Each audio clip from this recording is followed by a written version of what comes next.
It's time for another weekly reading update.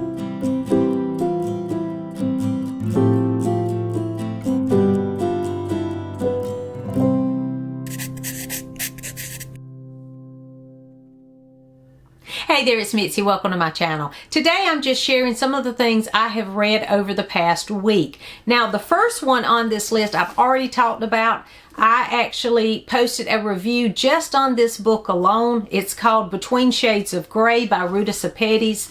This was a wonderful book, and that is why I just had to post one video solely focusing on this book, because it is one that I recommend. I think that it's an important read. It is historical fiction. I'm not going to talk too much about it. It is YA, young adult, and I don't normally read young adult, but I enjoyed this one. So if you like historical fiction, this one is World War II, but it is set in Lithuania, and they travel on a cattle train to Siberia. So that's a totally different setting than what a lot of the World War II books are about. So I do recommend this, but I'm not going to go into much about it because, again, I've already posted a full review, and I'll leave that in the cards so that you can see that if you're interested. But I did enjoy that. So I read that last week.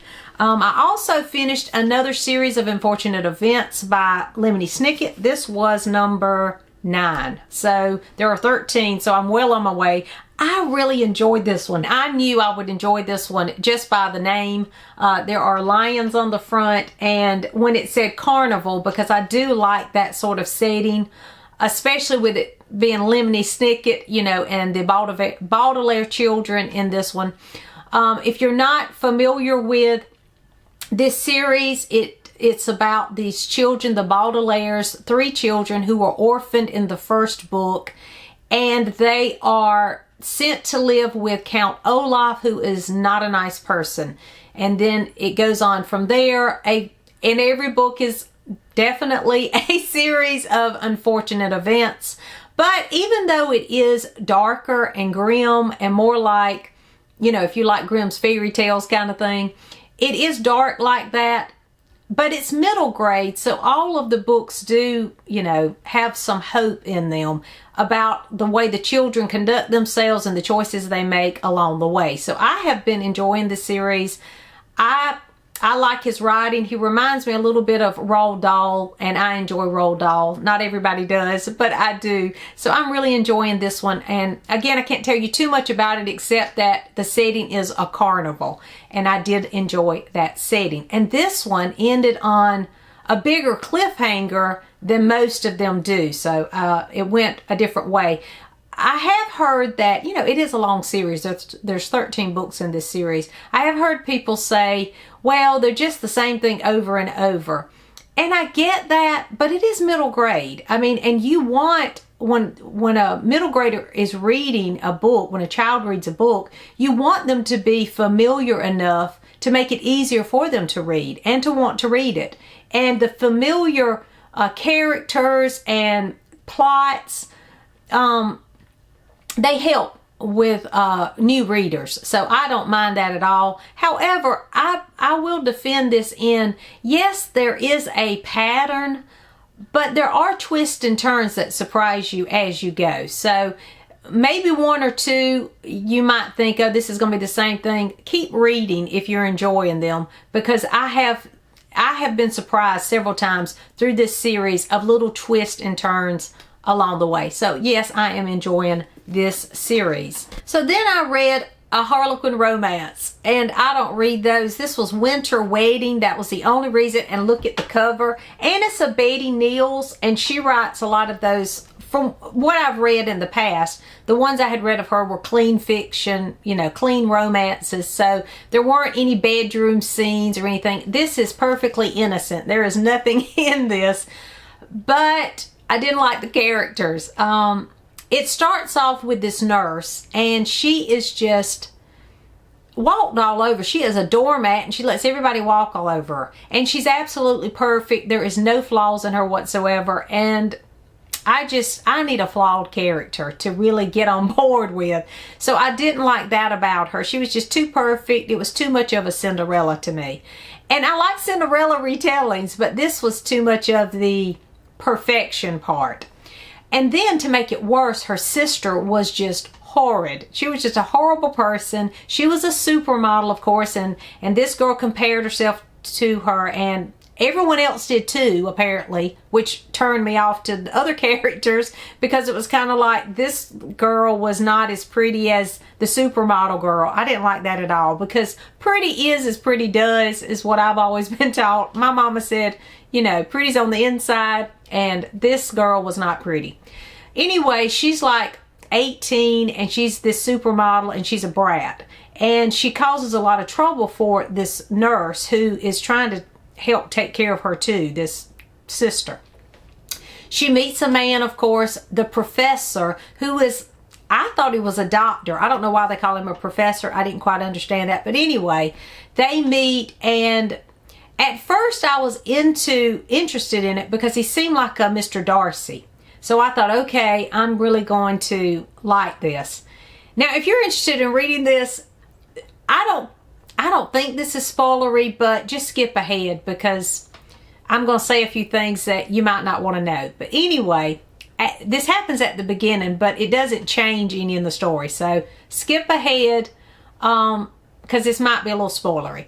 So this professor guy falls for the sister because she's beautiful. And he says, I like pretty women. And he pretty much just ignores this girl through most of the story. I thought by the end, if there was going to be some kind of change, maybe maybe he had a change of heart, but you never see that in the story. So I just was never on board for the romance that ends up happening later on in the story, because for more than half of it, he is out dating these so-called beautiful women, and he's not giving this woman, any kind of chance whatsoever. He's not giving her a second look. So I didn't quite understand that part. She falls head over heels for him quickly, and then the story goes on from there. And by the end, I was like, why am I even reading this? Anyway, Betty Neal's writing, that's why I kept reading, because the storytelling was great. I just didn't understand the romance, and this is a romance. So anyway, if you like clean romance and you want a wintry scene, this takes place in the wintertime. It's around Christmas, and there is this big estate, and she's a nurse, and he's called the professor for some reason, but he's like a doctor. So I don't really quite understand why he was in the hospital and he's the professor. I didn't quite understand that part of the story. But anyway, it's a professor and a nurse. So if you're interested in that trope for some reason, and he is kind of a Mr. Darcy type, but he's not a Mr. Darcy in the end. So anyway, that is my take on Winter Wedding, and I read it because the cover alone, and it was set in the wintertime. Anyway, I read that. I don't like to really rate those because I'm not a romance reader, and I'm too critical of those books. So why I picked them up, I don't know. So finally, the last book that I want to talk about is The Immortal Life of Henrietta Lacks by Rebecca Skloot. This was nonfiction, and it was fantastic. And if you've not read this, I highly recommend this book. I buddy read it with Nikki from Red Dot Reads and Krista from Books and Jams. So thank you, ladies, for reading this with me, because we had some great discussions. We're still discussing it, as a matter of fact. I don't think Krista was quite finished, and I finished it way early. I couldn't put this book down, and I kept trying to wait and let them catch up, but it was fascinating. Just an absolutely fascinating story. But it's about this lady, Henrietta, who's on the front, and if you look at this beautiful woman here, she was a black woman from the South, raised on a tobacco farm. It was a pretty rough start for Henrietta. After she marries, she has several children, and I think they moved to Baltimore. I think that's where they moved. Well, she starts having some problems when she's late 20s, early 30s. She starts having some problems, so she goes to the doctor, and she has cancer. She ends up sadly passing away. I think it was 1950, 1951, around that time. Well, while she is having treatments and things and they're doing testing on her, they take her cells and they start using her cells without her knowledge. And then, of course, she passes away and she doesn't know anything about it. Like 20 years later, her family discovers that the woman in these papers, because throughout the 20 years that they've been discussing the cells, they called them the HeLa cells. H-E for Henrietta, L-A for Lax, but people were calling her Helen and other names, and so they never knew it was their mother. Well, 20 years later, they discover that Henrietta Lacks has been used throughout all this science, and so they find out that their mother's cells were taken without anyone's knowledge or permission and used, and by the time that they discover this, the HeLa cells that are talked about in this book are all over the world being used for all sorts of scientific medical discoveries and different things to help in the medical field. So they're just everywhere. And I mean everywhere. This blew my mind. I don't know that much about cells and how it works to, take cells from a hospital to another place.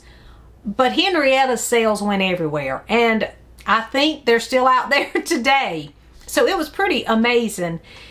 The reason the story is so amazing is not only is it the ethics of taking someone's cells to use for, science, but also her story. Her story was just heartbreaking, because after she passes away, you learn Rebecca goes and gets to know her family, and Rebecca, the writer in this story, she goes as a journalist to find out more about Henrietta and her history, because when she discovers that these cells have been taken from a person, she doesn't see the science part of it as much as she sees there is a human being behind these cells. So she gets interested in it that way.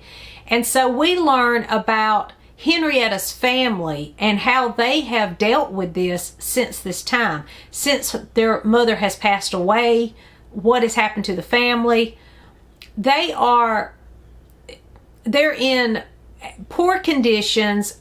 Just about every one of them have all kinds of health problems. So there's this whole juxtaposition between Henrietta's family having all these health problems, having family dysfunctional issues in the family, and then the medical field being successful due to the HeLa cells, Henrietta Lax's cells. So there's this whole juxtaposition between this family, this poor family who doesn't even understand what's going on with these cells, and the technology and advancement of science because of Henrietta Lacks and her cells.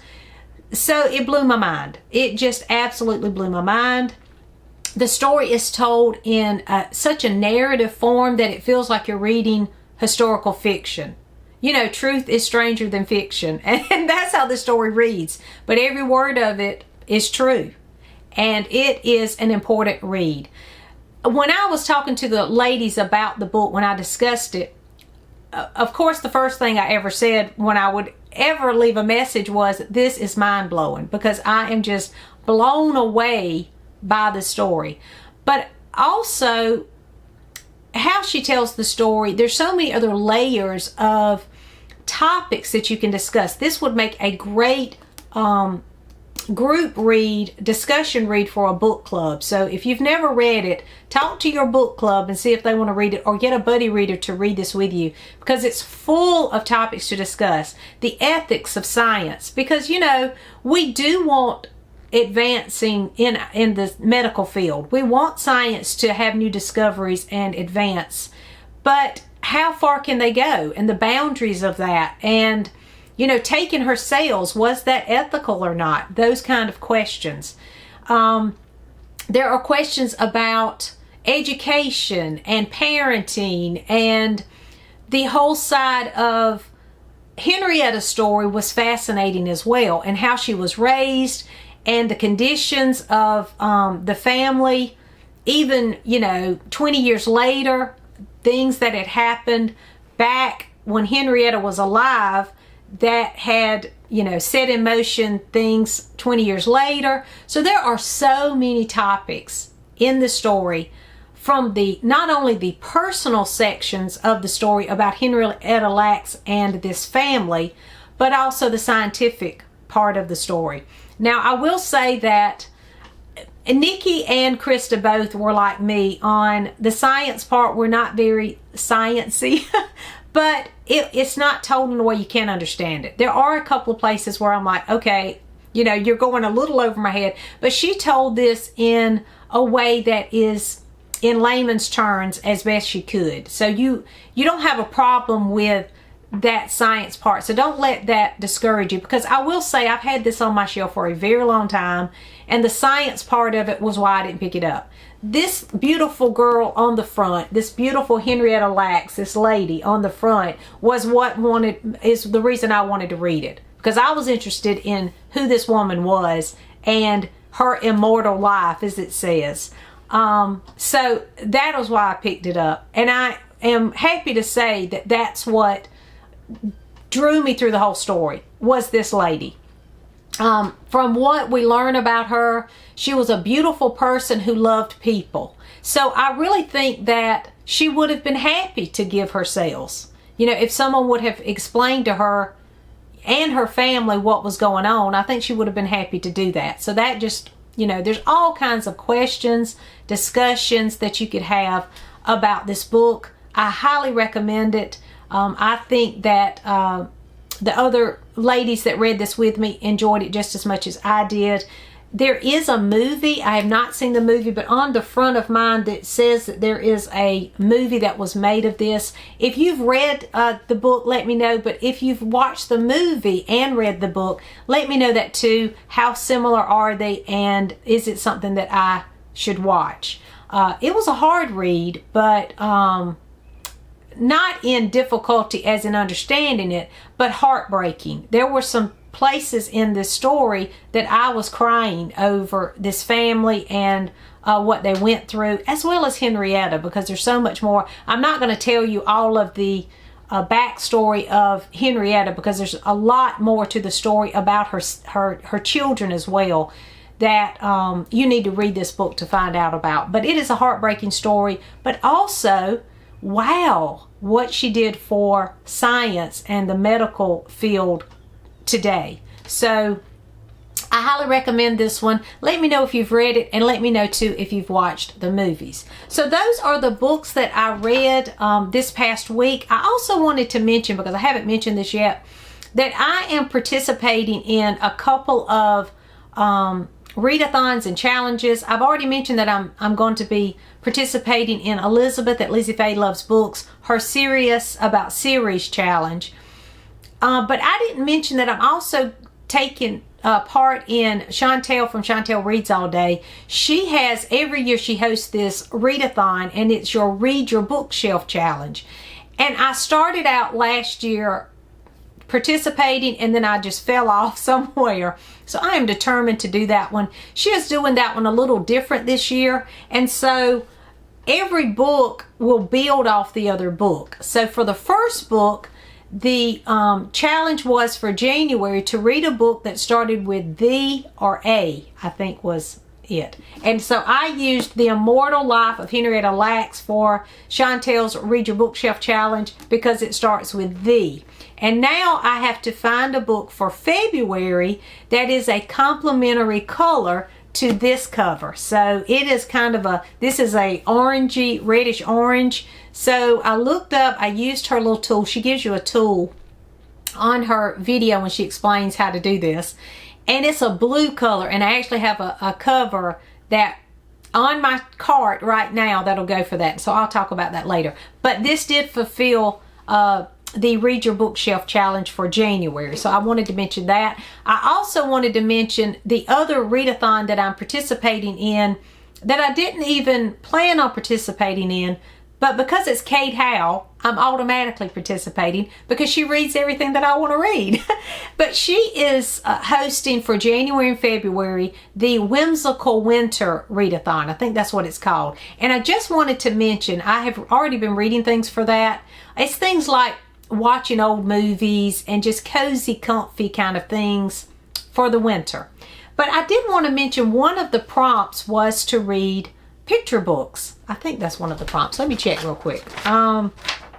Yeah, read a picture book. Well, I read picture books all the time. So I thought that I would mention a couple of books, picture books, that I have already mentioned at some point on this channel, but this is the time to read them. So I wanted to let you know these would be great to read for the Whimsical Winter Readathon because they are wintry reads. The first one is one of my favorite wintry picture books, and it is the cutest thing. It's called Snowed In at Pokeweed Public School by John Bianchi, I think is how you say his name.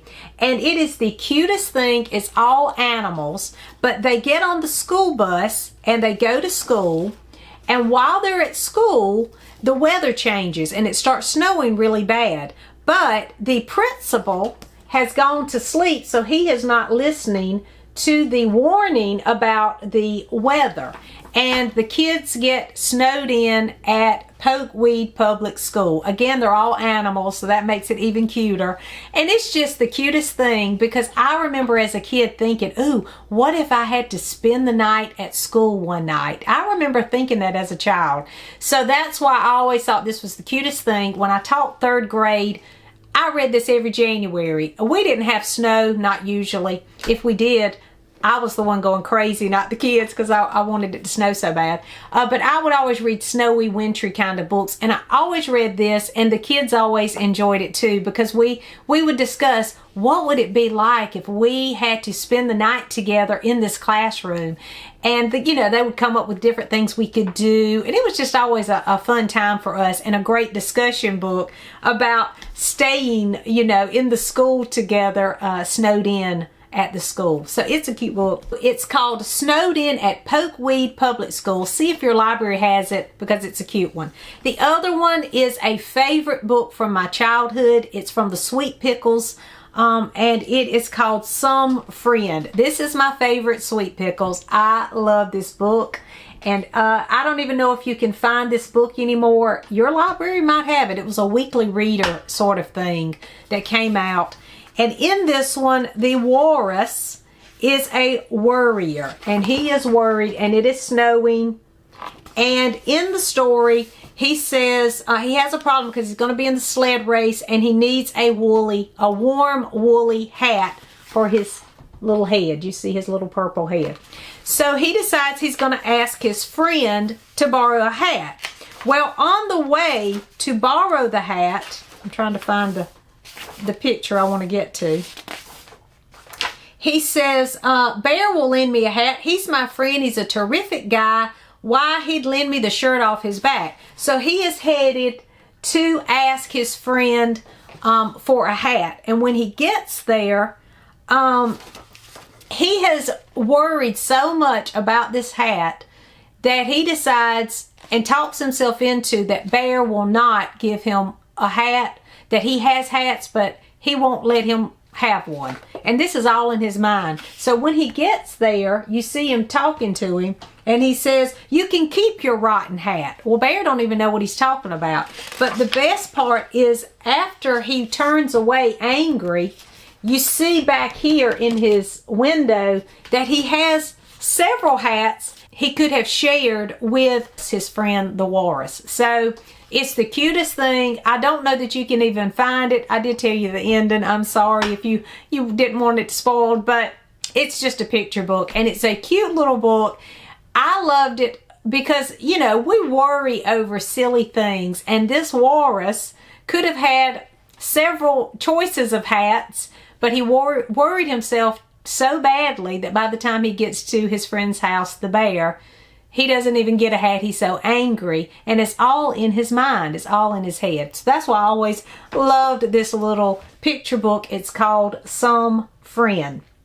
And years ago, my husband found a copy for me to have because I used to read that at my cousin's house. I didn't have a copy of it. The other book, this is not at all a wintry read. This is anytime you want to read it. But I was pulling these off my shelf and I saw it, and I don't think I've ever mentioned it. I read this in my 3rd grade class when I taught school, and I was teaching prefixes and suffixes. And the reason is because the story is called Fortunately. And I loved it because we would talk about how the ly at the end of a word means in a certain way. So in a fortunate way. And then the story is Unfortunately. So of course, meaning not in a fortunate way. So I use this book to kind of introduce prefixes and suffixes. It's perfect for that if you're teaching prefixes and suffixes. But regardless, it's the cutest story. So what it is this little boy, it's a play on fortunately and unfortunately, and it has bright pictures and then it has dark black and white pictures. So on the bright pictures is fortunately. It says, fortunately, one day Ned got a letter that said, please come to a surprise party. But then when you go to the black and white, it says, but unfortunately, the party was in Florida and he was in New York. And it goes back and forth. So fortunately, his friend loans him an airplane. But unfortunately, another black and white picture, the motor exploded. So it goes back and forth, back and forth. But fortunately this, but unfortunately that. And of course it ends on a happy note because it is a children's picture book. I highly recommend this. It's one of my favorite picture books of all time. I use it in the classroom for that, of course, but I would have read it to them anyway because it is such a great picture book. So I highly recommend. This is an old picture book from long ago, but I think it's still in print and you can find it. Hopefully your library will have a copy for you too. So those are some books I just wanted to recommend. Those are the books that I have been reading. If you want to know more about the Whimsical Winter Readathon, there's still time to participate. I'll leave a link for that. Again, Kate Howe is hosting that, and I'll leave a link to that below. Thanks for watching, and I'll see you soon.